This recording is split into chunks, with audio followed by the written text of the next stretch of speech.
Welcome students. In today's session, we will learn algorithms and flowcharts. Okay. The entire algorithms and flowcharts, I'm going to cover it in a multiple parts. So in the first part, that is in today's session, we will go through the definition, characteristics of those, okay, and with the simple examples.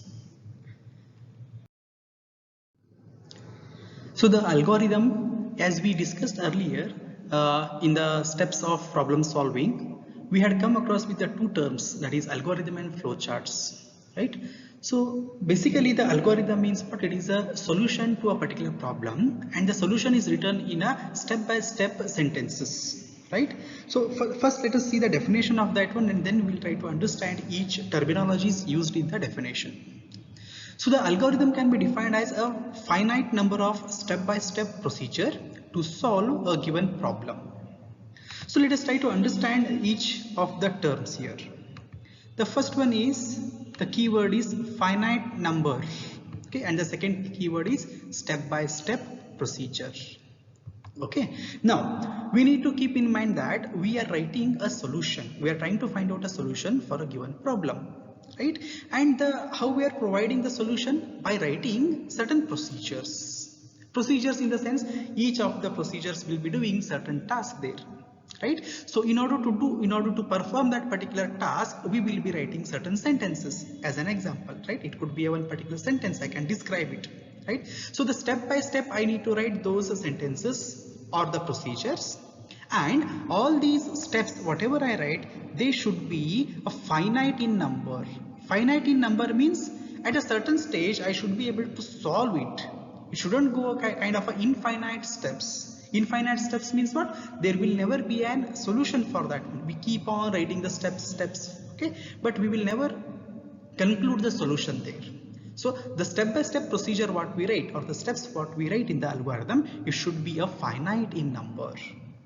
Okay, now let us try to go through the characteristics of the algorithm.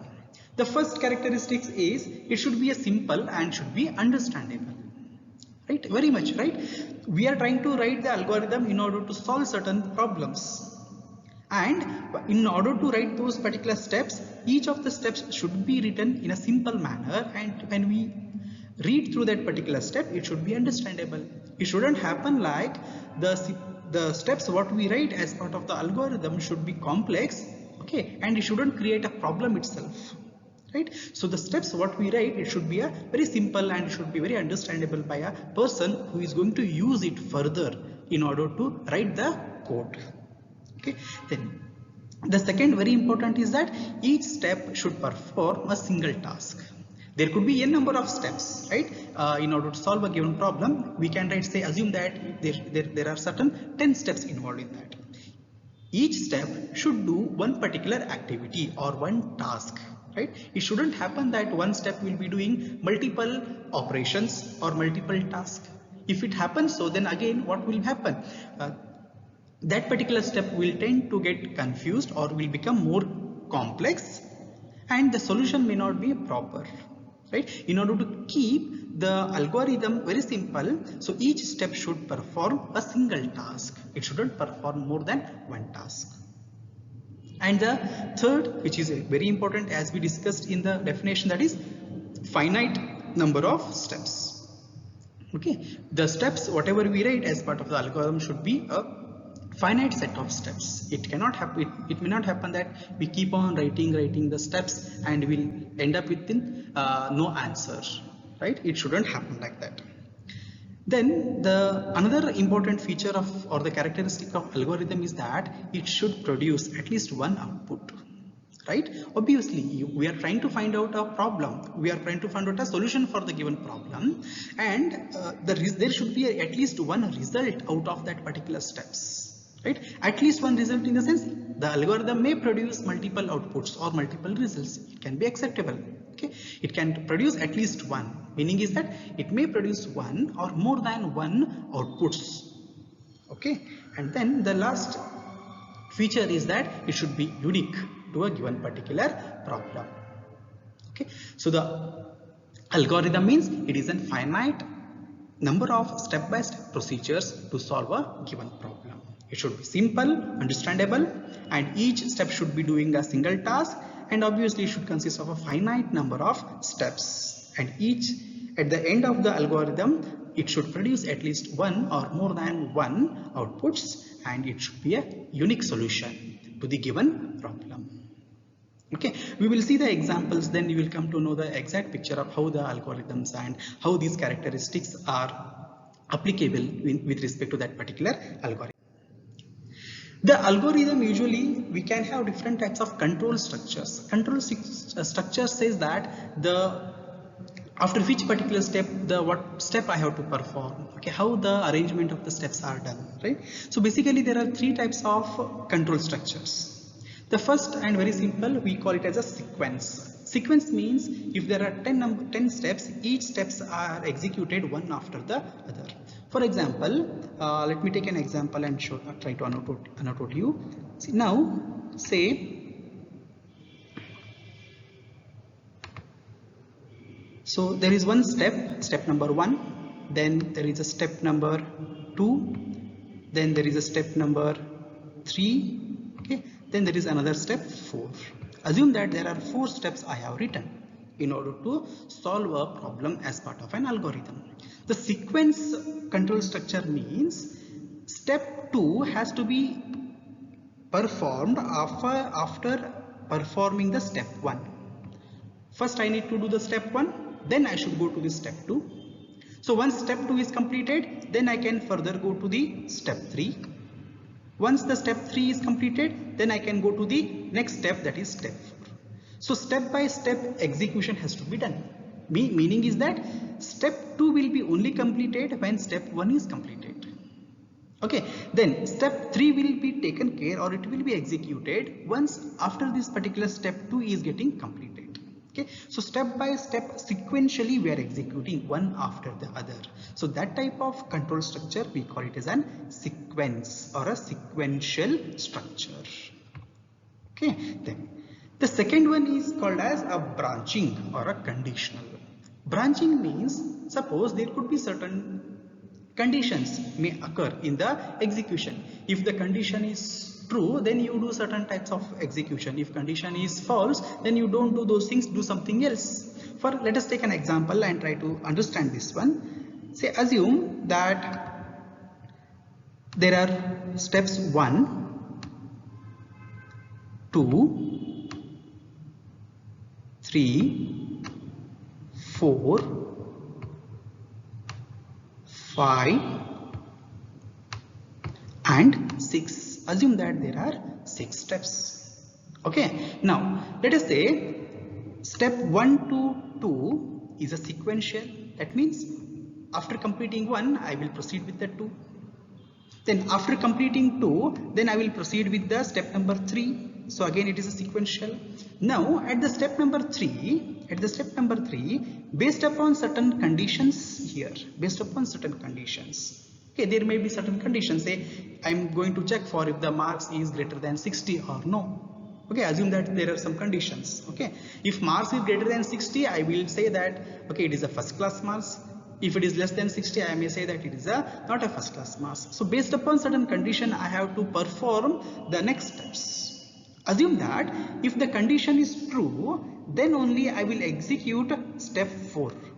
If the condition is true, then I am going to execute the step number 4.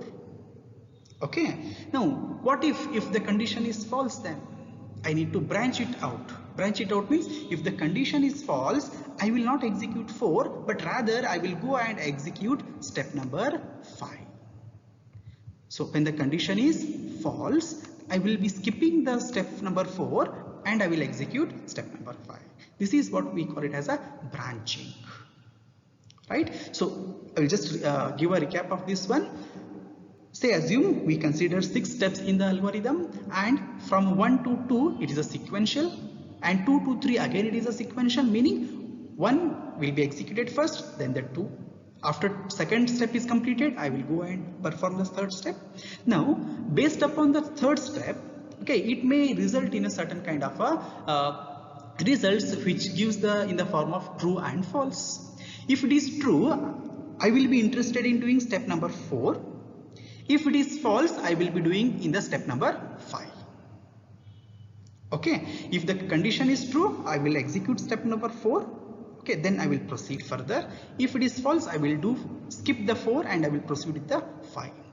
Okay, now you may ask here, when the condition is true, I am going from 3 to 4, then what I should do? Whether I should perform 5 and then proceed 6, or I can directly go to 6. It depends upon the solution here. Now if I say that after doing 4, again I will perform the step number 5 and then I will proceed further with the step number 6.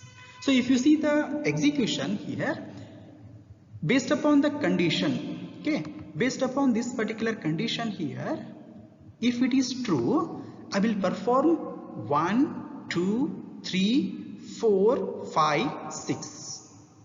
If the condition is true. If the condition is false, then I would be performing the steps 1, 2, 3. After 3, it will be directly 5 and then 6. The step 4 will be skipped if the condition at the third step is a false. So what we are trying to do? We are branching here. We are deviating from the steps what we have written based upon certain conditions.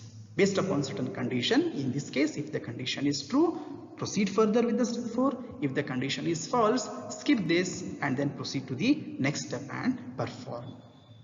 That is what the conditional structures are.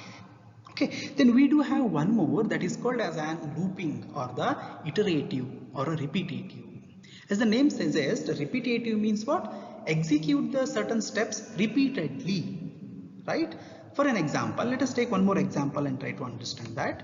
Say step 1, step 2, step 3, 4, then 5 and then 6. Okay, now assume that there are 6 steps again. Okay, now we are trying to focus upon the third one, that is iterative. Iterative means certain steps are executed repeatedly based upon certain conditions. Means again we will encounter here a condition. If that condition is true, we are going to repeat the execution of steps, otherwise no. Okay, now let us try to see the workflow of this particular algorithm. Say 1 to 2 is again a sequential, assuming 2 to 3 is again sequential. Okay, now at 3 we may encounter a condition here. Now 3 is having a condition. If this condition, as I said, condition may have true value or a false value. True means what? Okay, condition is satisfied. Okay, the other possible value could be or result could be what? Condition is not satisfied. Okay, now for an example, if I want to take the example, assume that for the if a citizen of an India wants to eligible for the voting for the elections, the age matters here. If the age is greater than or equal to 18, then that particular citizen is eligible for voting and do his voting part and other things. Otherwise, no. Right? In such cases, we may encounter the algorithms where we have to make use of the branchings or repetitives. Okay. Now, assume that now again we have the condition here at the step number 3. So this particular step number 3 may give result as the true, okay, or it may give result as the false. It may give result as a false. Assume that if it is a true. Assume that if it is a true, what has to be done? I have to perform step number 4. Okay. Then I have to perform again step number 5. Okay. If the condition is true, I will perform step 4 and step 5. Then again I will come back and check my condition. Again I will come back to step number 3 and then again I will check the condition. This time again the condition may result in true or it may result in false. Okay, we don't know what is going to happen. It may result in true or it may result in false. There is a possibility. So check the condition again. If it is true, okay, what I need to do? I need to repeat the execution of certain steps. As it says, certain steps are executed repeatedly based upon the condition. Earlier in the initial stage the condition was true, so we executed 4 and 5. Then again we came back and we are checking the step number 3, that is condition. If this condition is true, again what has to be done? Again I have to execute these statements for the second time. Okay, then come back and then again check the condition at step number 3. What I did now, execution of step 4 and 5 were repeated, means I repeatedly executed 4 and 5 based upon the condition. If the condition was true, I did go through and execute, and then again I'm coming back and checking the condition. Now think that now at this stage, okay, the condition is resulting in a false. The condition is false. The third time when I'm checking, the condition becomes false. Then what I should do? I should skip execution of these 4 and 5 and then proceed with execution of the step number 6. Okay, now I will just repeat once again. Now I started, there are 6 steps, 1 to 6, and the first 1 to 2 is a sequence, and from 2 to 3 is again a sequence. Now at the third step there is a condition. Based upon this condition may result in a true or a false value. If it is a true, what I should do? I should execute 4 and 5, then again come back and check the condition once again. If this time condition is true, then again go and execute 4 and 5, then come back and check the step 3, that is again condition. If again condition is true, what has to be done? Again repeat these execution steps, that is 4th and 5th, then come back to the 3rd. Now when we are checking the condition and if this particular condition becomes false, then what has to be done? I have to skip this execution and directly come out of this 4 and 5, that is from 3rd to directly 6 I have to do.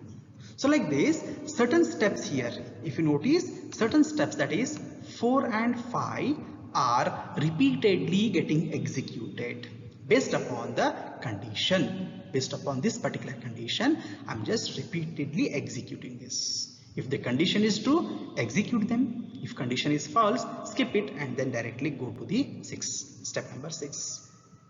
Sometime what may happen is that you start from the first, that is first number, step number 1, 2, 3 you come, and that there itself the condition may result in a false value. False value means I should skip 4 and 5, directly go to 6. What will happen? 1, 2, 3 and then 6 if the condition is false. If condition is true, 1, 2, 3, 4, 5, then again come back 3. If it is true, then 4, 5, then come back 3. If it is again true, then 4, 5, then again 3. If condition is false, then from directly 3 to 6. Likewise, based upon certain conditions, certain steps are executed repeatedly.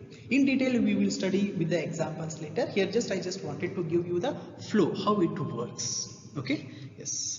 Let us proceed further, understand the next one, that is flowchart. So as we know that flowchart, we had gone through this particular term flowchart. It is nothing but it is a pictorial representation or a diagrammatic representation or a graphical representation of what? Of an algorithm. Okay, as we know that the pictures represents better way. Okay, we can read and understand pictures clearly than the sentences. So if there is an algorithm we have written, we can directly convert that algorithm into an picture format or a graphical format, and such type of the design we call it as an flowcharts. Okay, now there are certain predefined symbols in the sense, as I said, flowchart means it consists of certain graphics or the pictures or the diagrams. Okay, we make use of certain diagrams or the symbols which have certain predefined meaning. Predefined meaning means if there are one particular symbol, it has got a meaning. Okay, let us see what are the predefined symbols or the shapes in a flowchart. The first symbol we call it as an oval or a round edge circle. Okay, so you may see here the oval or a round edge circle. We can write this way, oval format, or we may even write an round edge. Round edge means you have a rectangle but the edges are a round or a curved edges. Okay, these type of symbols are used for performing start and stop. Okay, start means if you want to start with the flowchart writing, then the first symbol should be oval. Okay, or if you want to stop, we want to conclude the flowchart writing, then the last step or the last symbol should be again a oval. You may write in a oval format, or you may even write in a round edge rectangle. Both are valid. Okay, so they indicate start or a stop.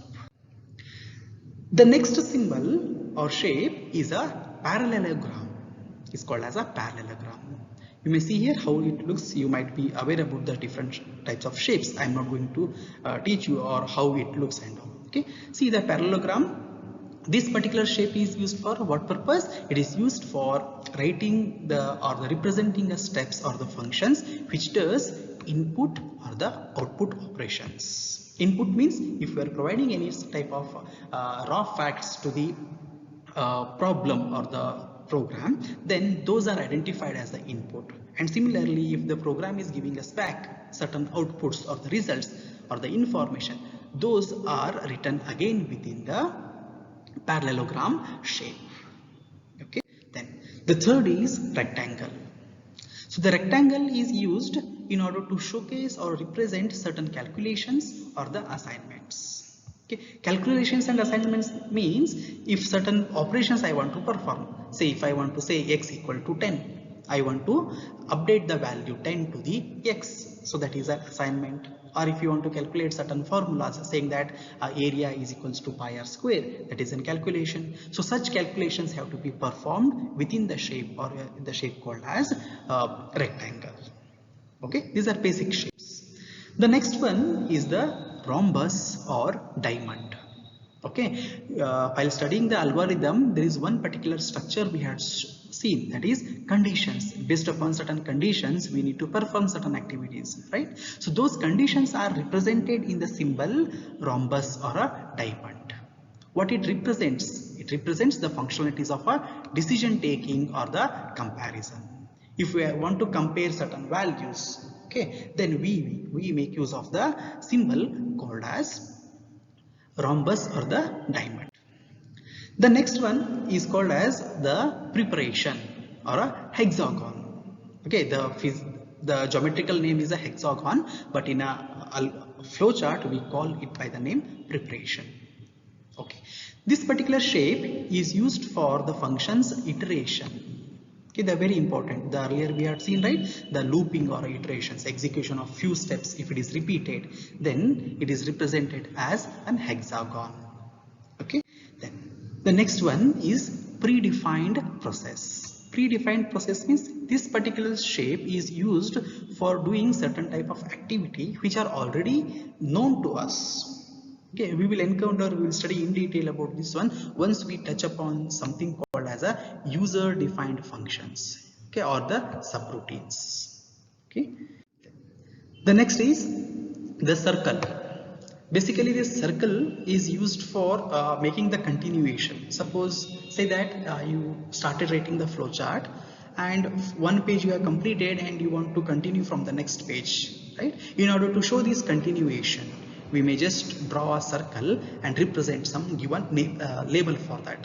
Assume that I will just try to give a simple example. Say this is one page and this is second page. You started writing over here and you encounter that it is going to, you need another page. So you just draw a circle and name it as a. That indicates this you are stopping here at this particular place. And then from the next page when you start, you may just draw another circle, okay, and name it as an A.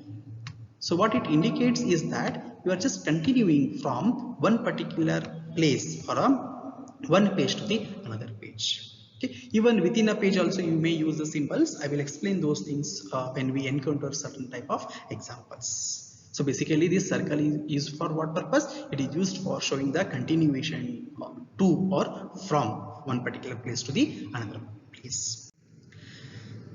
Very essential shapes, that is the arrows, right? When we have multiple shapes, when you are using the many shapes and you want to show the how the data is being transferred from one shape to the other face, another shape, okay, then we have to make use of something called as a flow control.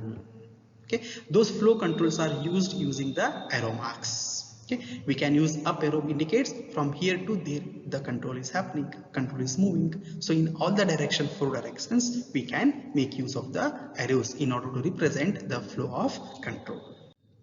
And the last one, very rarely used, the document. Suppose in one particular algorithm the algorithm was using, say, one particular file as an input or an output, okay, or certain reference to the documents, then such documents are represented with this particular shape. You may see it looks like a rectangle, but only one side is a curved edge. It is a curved side. All other 3 sides are straight lines, but the one is a curved line. Okay, I will explain once we get into the examples. Okay, so these are the simple basic shapes which are there for the writing the flowcharts.